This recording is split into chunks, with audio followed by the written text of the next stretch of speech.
খানিকটা কষানো হোক।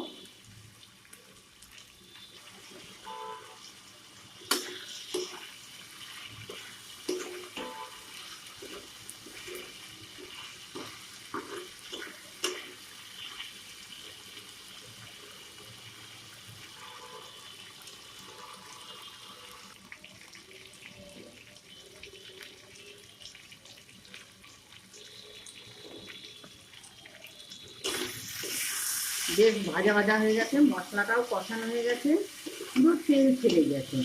এই মাঝে তোমরা চাইলে মাছের মাথাটাকে এভাবে টুকরো করে নিতে পারো। মাছ এমনি নরম, তোমাদের দেখবি ইলিশ মাছটা নরমই হয়, তাই না? তাই এই ইলিশ মাছের মাথা দিয়ে